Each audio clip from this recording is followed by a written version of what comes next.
ya nggak ada salahnya kita, makanya materi kali ini cukup 15 menit, Jimit sudah cukup ya, hanya untuk mengulas saja pengantar sebelum integral garis ya. Yang dinamakan medan vektor adalah suatu bidang di mana fungsinya itu berasosiasi terhadap setiap titik yang ada di yang ada di area yang memiliki vektor. Makanya di sini F garis P ada tanda panahnya. Nah, yang paralel terhadap bidang. Dengan cara yang sama, karena kita sudah bermain di 2 variabel atau 3 variabel, jadi kalau vektornya itu 3, maka dia berada di bidang 3. Ya, dengan cara yang sama, yang di bidang 3, jadi semuanya berasosiasi di 3 titik yang berada di medan 3. Bentar, ada kalian yang mau masuk nih. Lastri baru masuk. Ya, gitu. Jadi, nggak ada hal yang baru di sini. Cuman, yang biasanya kalian hanya bermain X, Y, Z, di sini ditambahi ada yang 2 bidang. Nah, ini I sama ini C. Ya, variabelnya X, Y. Terus kemudian kalau bidang 3 gimana, Bu? Ya, tinggal nambahin Z aja. Nggak ada hal yang rumit. Cuman di sini yang awalnya vektornya hanya 2, di sini vektornya 3. I, J, sama K. Itu saja. Ya. Jadi fungsi kalian itu ada vektornya. Baik bidang 2 atau bidang 3. Karena nanti integralnya, integral lipat yang lipat bidang 2, bidang 3. Sehingga kita kenalan di fungsi variabelnya 2 dan 3. Rapopo. Mahasiswa kok. Nah, secara bidang 2 dan bidang 3 bisa dilihat seperti ini ya. Kalau di bidang 2 kalian ke arah vektornya misalnya 1/5 akar YI. Nah, ini kan cuma hanya bidang 1. Nah, arahnya cuma satu arah saja. Ya, satu arah. Ke kanan atau ke kiri. Cuma nah di sini min YI plus XJ. Nah, kita bisa lihat dia bermain di satu arah, cuman sudah membuat pola. Ya, sudah membuat pola karena dipengaruhi oleh I sama J dengan koordinat XY.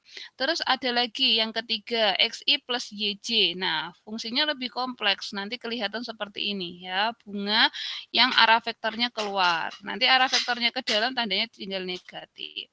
Terus kemudian yang bidang 3 gimana ya? Sudah seperti kalian punya kubus, tapi dia punya arah yang dipengaruhi oleh arah I, J, sama K. Nah, ini 1, 2, 3 ini, 3 bidang ini adalah representasi kalau kalian punya fungsi yang ada vektornya, ada arahnya, pergerakannya itu ada. Ya, itu saja kalian kenalannya.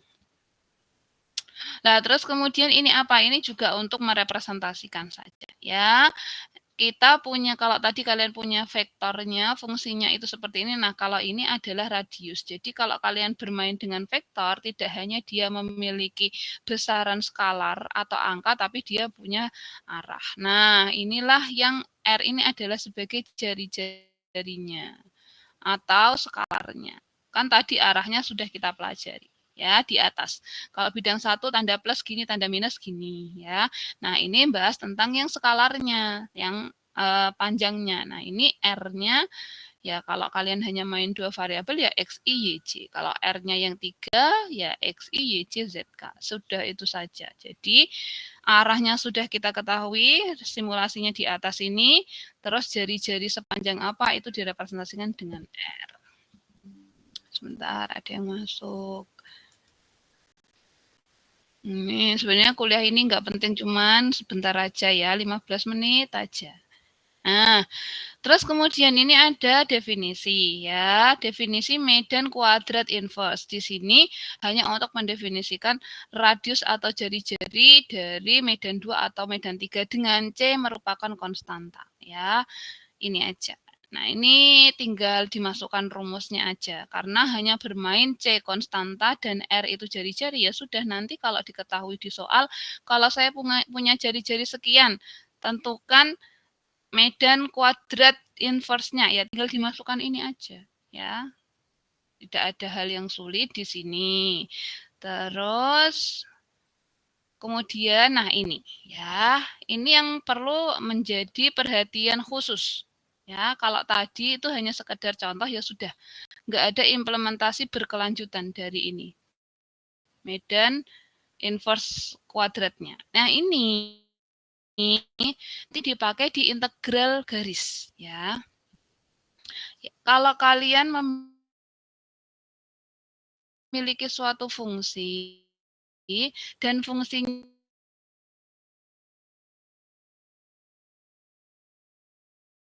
itu misalnya fungsi kuadrat gitu ya. Kalian memiliki grafik kalian. Nah, gradien kemiringan atau perubahan grafik kalian ini, nah itu ketika kalian punya hanya fungsi yang isinya x, y aja. Tapi di sini fungsi kalian sudah ada vektornya. Nah, makanya ini kemiringan dari medan kalian itu juga dipertimbangkan atas fungsi yang memiliki 3 atau 2 variabel dan memiliki arah atau vektor. Saya tak membina.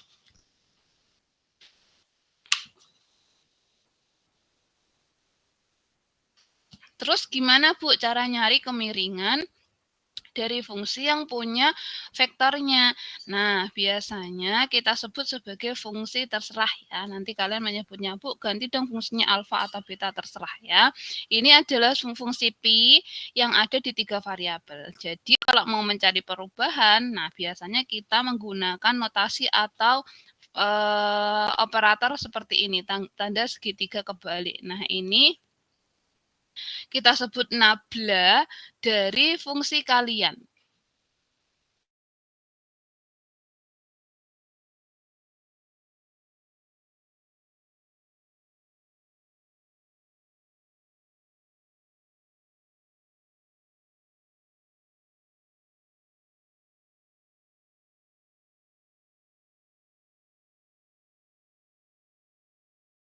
Dimiliki oleh chip menentukan vektor karena turunan atau nabla atau perubahan atau gradien dari medan yang ada vektornya ujung-ujungnya ketemunya vektor. Nah, proses ini disebut medan gradien atau medan kemiringan. Jadi kalau kita punya fungsi ada vektornya dicari perubahan. Nah, ini ketemu caranya dengan turunkan parsial dengan ditambahi vektor-vektor yang ada panahnya. Nah, ini disebut dengan medan gradien dari si fungsi kalian, fungsi P ini tadi. Nah, dengan cara yang sama, kalau kalian nanti ketemunya, Bu, fungsi saya cuma 2 variabel, nah silakan berhenti sampai sini saja. Ya, caranya sama, diturunkan parsial, ditambah vektor IJ gitu. Terus kemudian, nah ini contohnya ya, saya rasa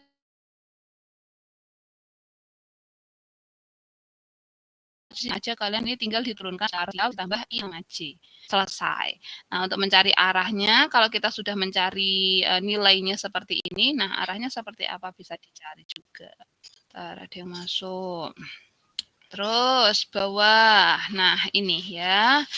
Ini yang sudah kalian pelajari tadi, nabla atau tanda segitiga ke bawah, itu nanti yang akan digunakan di integral garisnya kalian. Nah, ini istilah yang nanti secara teknis masuk di integral garis. Ya, ini nanti yang akan dipakai. Jadi, inti dari satu pertemuan ini adalah PPT yang di slide ke-8. Apa itu? Nah, di sini ada 2 istilah.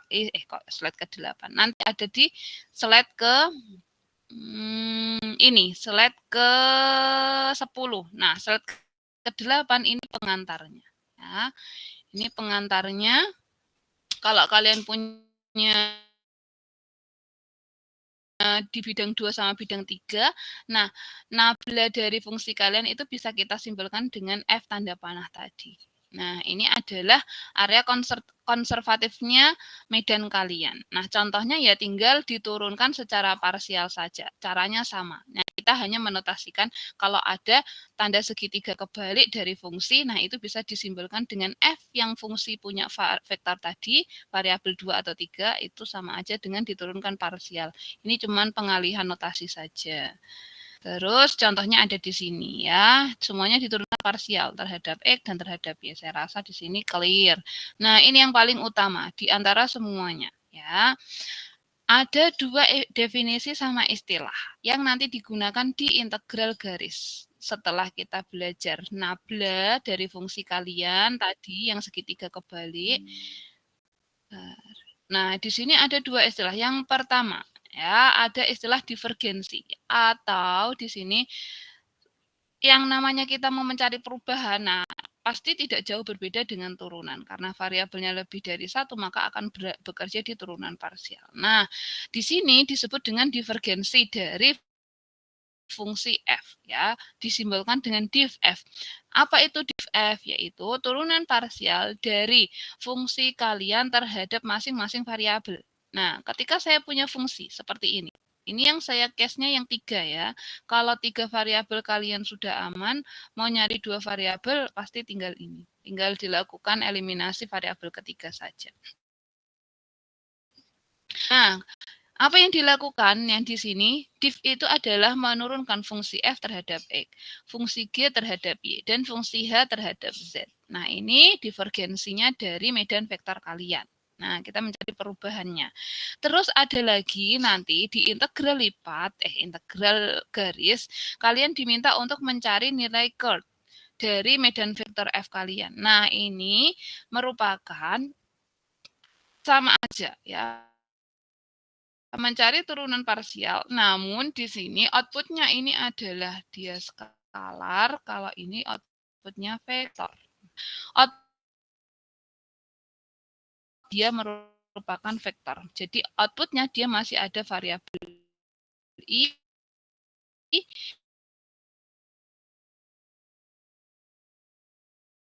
j sama k yang cross product. Semoga aljabar linearnya dari Bapak Aljabar, Bapak Agus Wayan Yulianto dibuka lagi.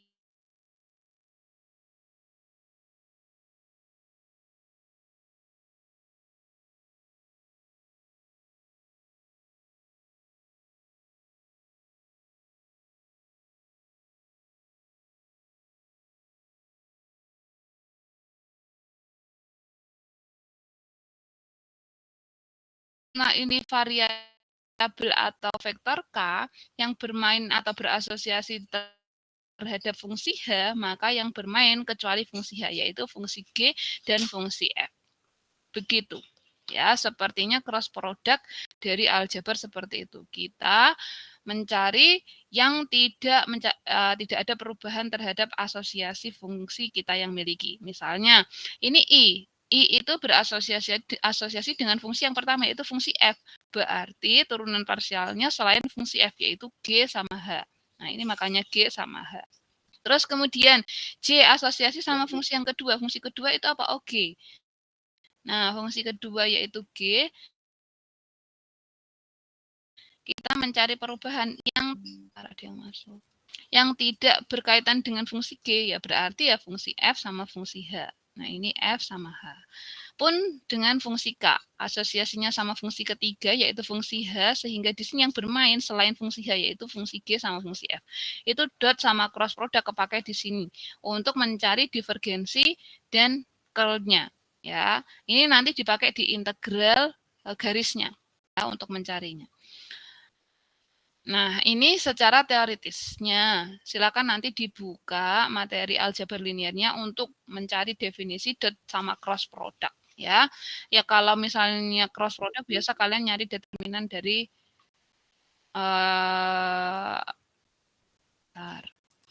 dari matrik yang sudah kalian inputkan, ya. Sama aja seperti yang tadi saya sampaikan, kalau I itu berasosiasi dengan fungsi yang F, maka dikalikannya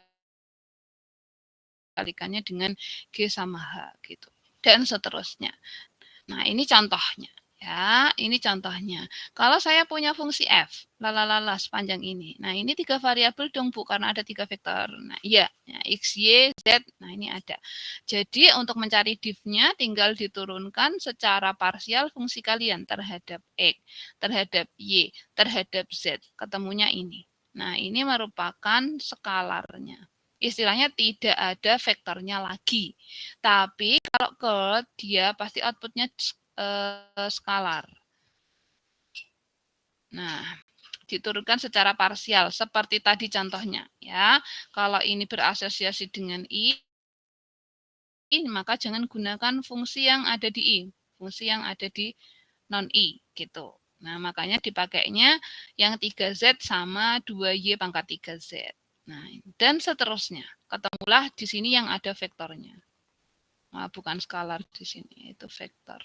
Saya revisi, yang skalar yang ini. Nah, yang pertama outputnya dia skalar, yang kedua dia outputnya si vektor. Nah, ini dua perbedaan. Nanti hati-hati ya. Pas waktu integral, nah integral garisnya nanti kalian seringnya saya menemukan kalau mengoreksi yang div itu masih ada vektornya. Ini dikasih E, ini dikasih J, ini dikasih K.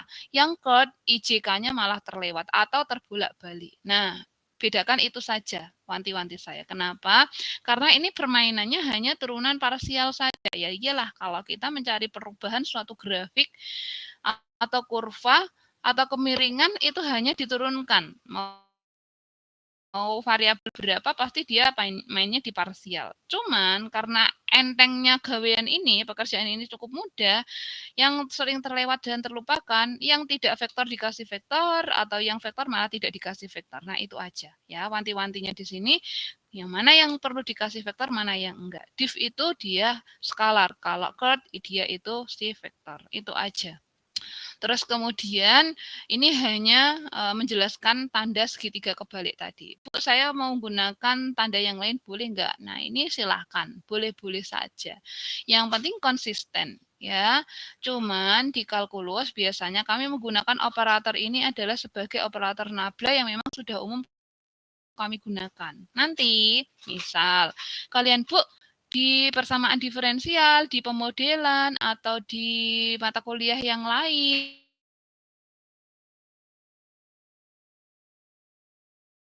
di sini hanya case kita yang mendefinisikan operator kita. Jadi nanti kalau di ketemu jurnal yang lain, kok nabla itu tidak menunjukkan atau tidak merepresentasikan turunan parsial, yaitu sah-sah saja.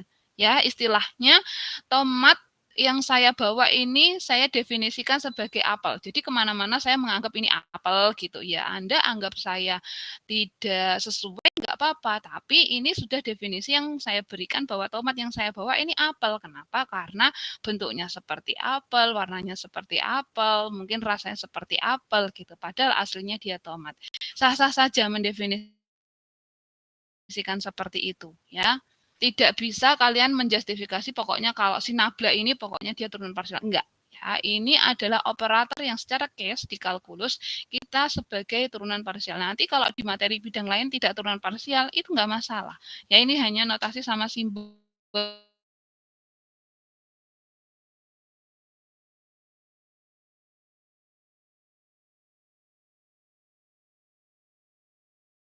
terus dikasih udah. Terus kemudian ada F seperti ini, nyanyinya seperti yang tadi sudah saya sampaikan.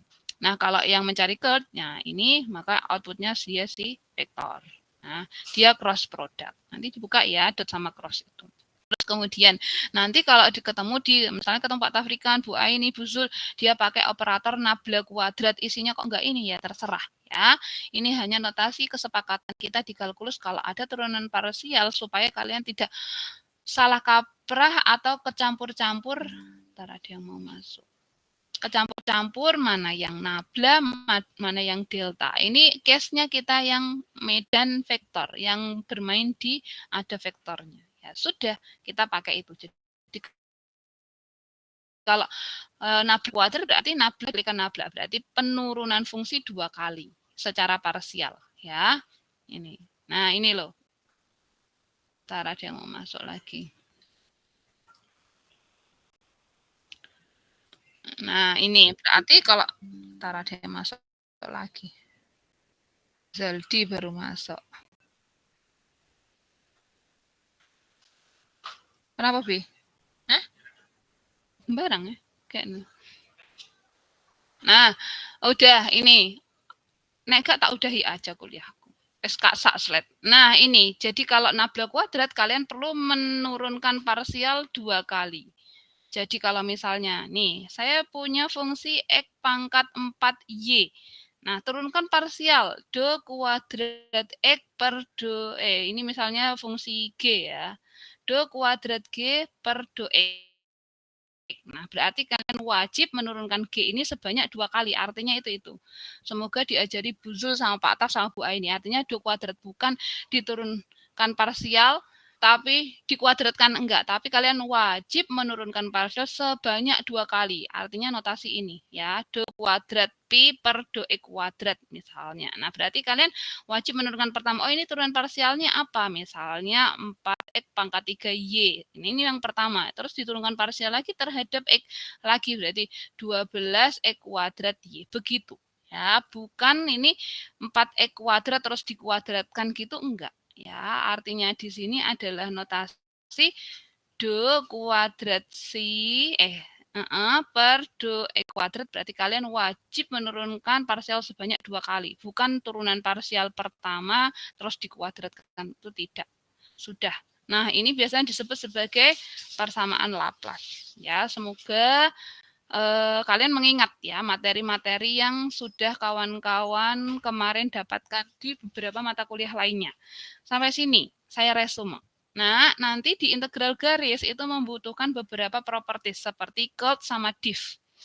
Curl sama div itu bermain di dot product sama cross product. Hati-hati output dari curl sama div. Kalau curl apa outputnya, butuh vektor apa enggak, kalau div apa outputnya, butuh vektor apa enggak. Itu yang perlu hati-hati. Kenapa?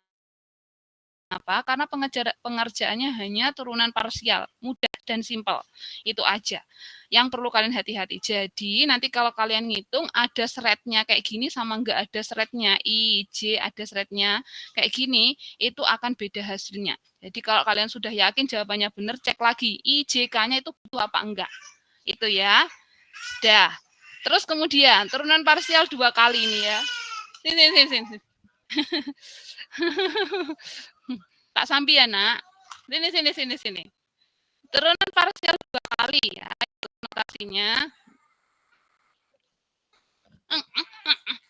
Wala. Jumpa. Oke, ini adalah notasi turunan parsial 2 kali.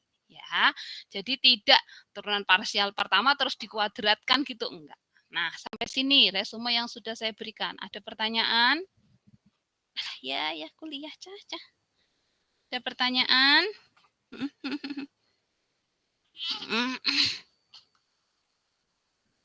Oke, sampai sini. Ada yang mau ditanya? Ada yang mau ditanya? Ya. Ya. Besok ikut kuliah ya di kelas ya. Ya. Ada yang mau ditanyakan? Belum ada. Belum ada? Ya, terima kasih Ainun. Ya, kalau belum ada, materi ini hanya memang pengantar untuk yang integral garis minggu depan. Nah, ini untuk pengantarnya silakan nanti kalian dipelajari lagi untuk tidak dilupakan minggu depan kita bahas yang materi utamanya integral garisnya ya. Kalau tidak ada yang mau ditanyakan, mohon izin untuk saya akhiri saja ya. Silakan nanti dilanjut kegiatannya. Stop sharing dulu. Oke. Tugas resumenya minggu ini sudah saya share, silakan ditindaklanjuti. Insya Allah minggu depan saya belum tahu bisa di kelas apa enggak ya. Minggu depan belum tahu bisa di kelas apa enggak. Kalau tidak bisa 2 kali kita tetap online ya. Nanti saya infokan lagi info selanjutnya. Itu saja karena tadi sudah tersampaikan semua materi, kita akhiri saja karena tadi sudah diawali. Marilah kita akhiri perkuliahan kita pada pagi hari ini dengan bacaan Alhamdulillah bersama-sama. Alhamdulillahirabbil alamin. Ditutup dulu ya. Itu. Terima kasih sekali lagi atas kehadiran di sela-sela waktu kalian libur. Mohon maaf atas segala kekurangan dan kesalahan. Saya akhiri perkuliahan pada pagi hari ini pengganti hari Selasa kelas C kemarin dan AB hari Jumat kemarin dengan bacaan hamdalah tadi sudah ditutup. Saya akhiri. Ya, saya akhiri. Wassalamualaikum warahmatullahi wabarakatuh. Waalaikumsalam. Terima kasih ya, mohon maaf off cam ya sambil ngomong ya. Terima kasih bisa dilanjut.